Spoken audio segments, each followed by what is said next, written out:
Hey guys, we got a new video, and we made a thing. This isn't complete yet. You're going to see us make the rest of it. But here's the thing. We are not going to tell you what this is. We want you to stick around till the end of the video, and then you'll kind of get the payoff. If you can, spend the video as you're watching us do things. Try to figure out what this is before we actually get to the installation. To be fair, we should have had more of the process on footage by now, but we didn't, so we don't. Yeah, we were busy.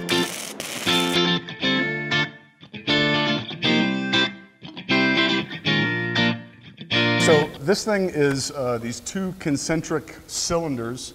There's a pocket in the top and there's a rib or ring around here. So there's a sunken area down here.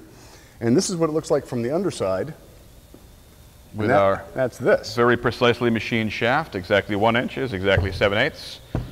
I forget the diameter here, but those are the bolt receptacle holes. This is very machine perfect for a reason, and you'll see that at the end. Then Matt made one of these guys.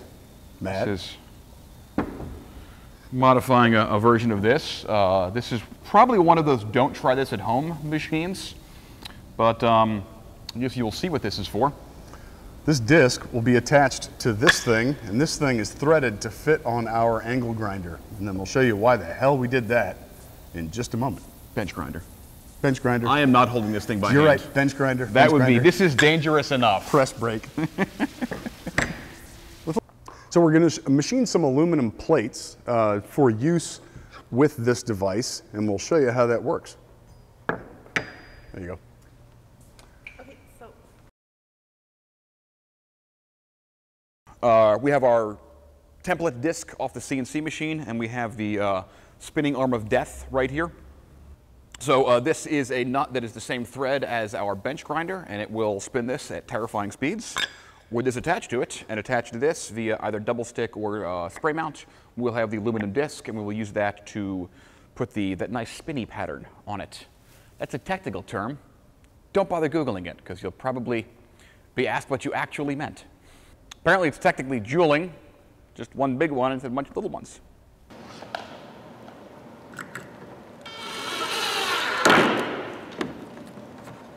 Got our buffing wheel pulled off the bench grinder here, and I'm going to go ahead and mount this guy to our spindle. We came up with this idea, probably 5 years ago or so, doing some tabletop pieces for Armani or Fossil, one or the other, which it's kind of the same thing. What I'm going to do is, I don't know that this circle is completely concentric with the spindle. It's close. But what I'm going to do is I'm going to do a series of rings, mark them with the pencil so that we have an indication of what center is. So turning this guy on.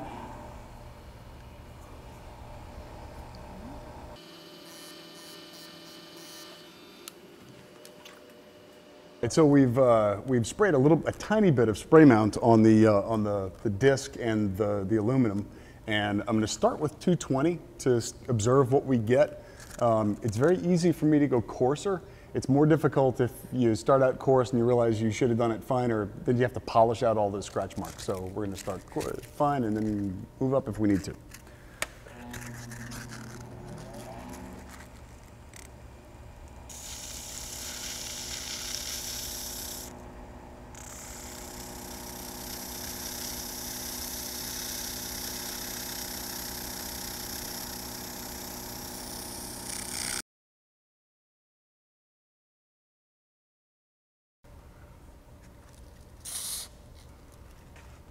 Yeah, that worked.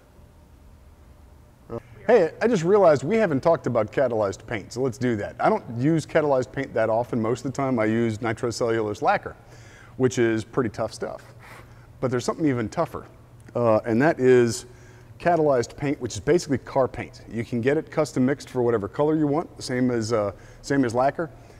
I will tell you that it is 4 times the price, but it is tougher. So the thing about lacquer is that you use lacquer, lacquer retarder, and lacquer thinner. The lacquer retarder helps you in moisture, and it slows the drying time so that all the little micro droplets can marry each other and form into a beautiful skin before the stuff actually starts to dry, which happens incredibly quickly. A catalyzed paint, you mix a hardener with it, so it's sort of like it's a urethane paint. This is a single stage urethane paint, so there's no clear coat that goes with it. But as a urethane, just like all of our plastics, you mix a hardener with it. So there's basically part A and part B. This is a 4-to-1-to-1 mix, which is 4 parts of this to 1 part of this, the hardener, and then and 1 part of reducer. And so you just measure that with cups, and it's kind of stupid proof. It is not cheap. But it is car paint tough, which is, and car paints come in different hardnesses. The harder the paint, the less likely it is to scratch, but the more likely it is to chip, because when something becomes really hard, it also becomes brittle. So here is our jeweled aluminum disc, and here is our mystery object. There are bolts that run through the entire sandwich that hold this part to this part, and this, when it is installed, will hide those bolts. So that's what it'll look like on final install. We have a bushing to make, and then we'll show you some more. This here, I've already made them and chamfered the edges, is the atomic spacer. Yeah.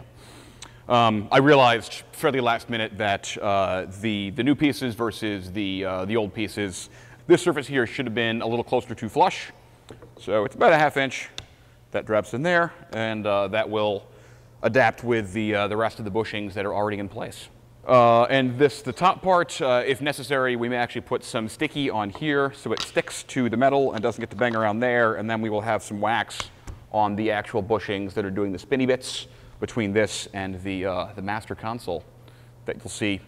Well, we'll be there tomorrow, but you'll see it in like, I don't know, a couple of seconds, I think. Here we are at the lovely and talented National Video Game Museum. We actually built most of the displays here and also the interactive stuff. Among the displays is a brilliant wall of consoles, that the history of consoles. And this is an original 1974 Pong console. And this is a much larger version. Built a little more recently, but more importantly, it's much larger. I think I'm winning.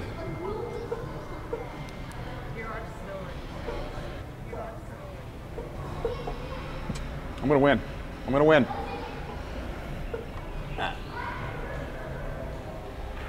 So I hope you enjoyed that that game of guess what the part is.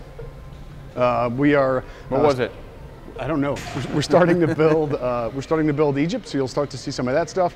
A lot of other clients, our stuff is covered by NDAs, so we can't film it. So it's only those generous clients who are free and allow us to film stuff that we can show you that stuff.